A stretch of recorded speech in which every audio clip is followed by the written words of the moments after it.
Estamos en Roma, estamos en la ciudad del Vaticano. Bueno, no estamos dentro del Vaticano porque el Vaticano está al otro lado del muro que rodea ese país más pequeño del mundo. Más que país, realmente es un estado que está dentro de Italia, dentro de la ciudad de Roma y del que es soberano absoluto de su propio territorio. De hecho, hay que entrar con pasaporte, se supone. Una vez que accedes a la Plaza de San Pedro, estás cambiando de país y por lo tanto te pueden exigir tu documentación. Vamos directamente a lo importante. Del Vaticano podríamos hablar horas, pero vamos a hablar de lo imprescindible que hay que conocer y de algunos temas muy básicos. Lo primero de todo, cuando llegas a la Plaza de San Pedro, ves un obelisco en medio. Un obelisco que dices, ostras, ¿y qué hace un obelisco en un sitio sagrado, religioso, cristiano? Pues es el obelisco junto al cual se crucificó a San Pedro. Y de aquí empezamos a tirar del hilo y nos volvemos locos. Primero, ese obelisco es un falso obelisco. Los romanos, cuando conquistaron Egipto, trajeron varios obeliscos. En Roma a día de hoy hay en torno a 13 obeliscos, de los cuales por lo menos 5 son falsos. ¿Cómo saber si es falso o verdadero? Pues lo primero, porque no tenían ni idea de jeroglífico. Hasta San Polión, muchísimos, pues unos 17 siglos más tarde, no se descubrió el jeroglífico en cuanto a traducción y se estaba perdiendo, ¿vale? Cuando ellos expolian estos obeliscos, realmente lo que hacen es, oye, nos encantan, los ponemos en los sitios principales, pero quiero otro, bueno, pues lo tendré que labrar, lo tendré que cincelar. No tenían escribas, por lo tanto, lo hicieron ellos con figuritas. Es como si escribiéramos árabe nosotros, creando líneas que se puedan parecer, es decir, no tienen ningún sentido. Yo leo muy poco jeroglífico, pero algo leo y es verdad que hay símbolos que están incluso del revés o mal colocados. Además, los jeroglíficos falsos de Roma se identifican porque son más pequeños y porque en la cara lateral el jeroglífico va de izquierda a derecha, de derecha a izquierda y de arriba a abajo, completa siempre toda la estructura. Y aquí solamente hay una línea central. Más importante, ese obelisco se crucifica boca abajo a San Pedro. ¿Y qué es lo que pasa? En aquel momento, cuando se crucifica a San Pedro en el siglo I después de Cristo, lo que ocurre es que donde hoy es la ciudad del Vaticano era la colina vaticana. Y ahí estaba el circo de Nerón. Un circo no deja de ser un área, que de hecho tenemos el circo máximo que todavía se conserva, por lo menos un poquito de las gradas en Roma, no deja de ser una estructura enorme, alargada, donde se hacían las carreras de cuadrigas, se hacían ejecuciones, toda una serie de cosas. Y ese obelisco estaba en el centro. Entonces, se crucifica a Pedro y, recordemos, boca abajo, y se entierran los restos de Pedro al lado del circo de Nerón.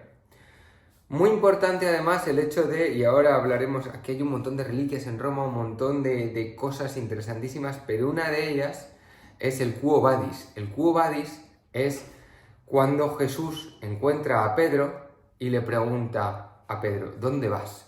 Hay que ponernos en contexto que después del cristianismo, bueno, una vez que muere Jesús, cogen sus discípulos y se dedican a recorrer el mundo.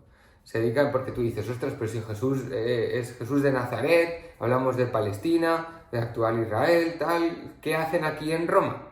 Pues realmente Judea era una provincia romana en época de Jesús. Por eso la persecución por Herodes y demás de Jesucristo, ¿vale?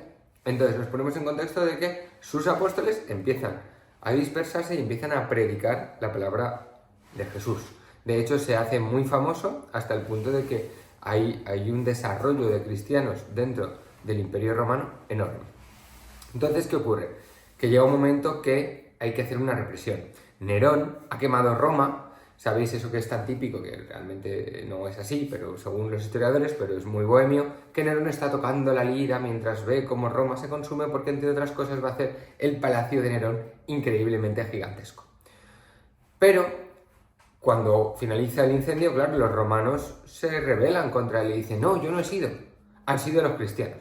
Y hace una gran represión de los cristianos. Y por eso Pedro, que está predicando en Roma, se va.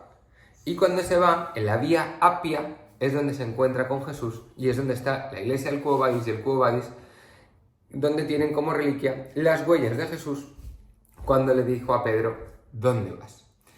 Esta reliquia no está en la iglesia del Quo Vadis, sino que allí hay es una réplica de lo que está en el Quo Vadis. En la iglesia de San Esteban es donde de verdad están esas huellas, esa reliquia de las huellas de Jesucristo.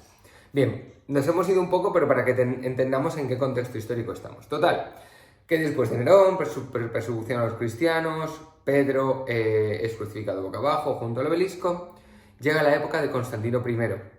Ojo con Constantino I porque la iglesia le va a llamar Constantino I el Grande, porque es el que se convierte al cristianismo y el que acepta el cristianismo como religión.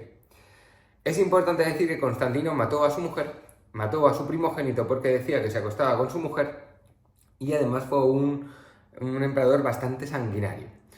Pero ¿qué pasa? Estamos ya con el inicio de la decadencia del Imperio Romano. Y los cristianos, aunque es una religión proscrita y de hecho cuanto más perseguidos, más se estimulan, ¿no? Eso que te dicen, no pienses en un elefante rosa, pues tú quieres un elefante rosa, pues los cristianos hay un desarrollo muy importante de la religión cristiana dentro de Roma y dentro de lo que es el Imperio Romano. Entonces Constantino dice, bueno, pues está en una lucha de poder para ver si es él el emperador, si es el César o no. Entonces dice, voy a aliarme a los cristianos. Entonces se dice que Constantino una noche ve una X en un sueño, una X roja, y coge y se la tatúa, se la pinta a todo su ejército, y entonces consigue triunfar en la batalla, y a partir de ese momento es cuando decide convertirse. Dicen los historiadores que Constantino, por mucho que la iglesia nos diga que se convirtió en cristiano de fe y demás, solamente fue una estrategia política y que él en realidad seguía sin ser cristiano. Pero bueno, nos ponemos en ese contexto. ¿Y qué hace Constantino? Empieza a edificar toda una serie de monumentos en torno a la figura de Jesús y del cristianismo. Y entre ellos quiere desarrollar un lugar increíble en el que enterrar a Pedro. Entonces manda demoler todo el circo de Nerón y ahí es donde se construye el Vaticano, como una tumba para Pedro en realidad, que ha cambiado de ubicación varias veces. Las tumbas en aquella época, y haremos un vídeo sobre las catacumbas, se hacen extramuros, no se puede enterrar dentro del recinto imperial de la muralla de Roma. ¿Vale? Pero en ese momento ya a los mártires se les está sacando de las catacumbas y se les está llevando a lo que sería la ciudad, a lo que serían las basílicas. Entonces se construye el Vaticano con ese objetivo, con ese precepto, el de albergar el cuerpo de San Pedro, el padre de la Iglesia. Un detalle sobre San Pedro, supongo que todos sabéis que los papas cuando acceden al pontificio a ser papa tienen que cambiar su nombre. Esto viene porque San Pedro en realidad se llamaba Simeón. Y Jesús le dijo, pues ahora te vas a llamar Pedro, y vas a ser San Pedro, y vas a ser el padre fundador de nuestra iglesia. Y de ahí viene la historia real de esa colina vaticana, de esa ubicación del Vaticano, y por qué se ha ido desarrollando en ese punto.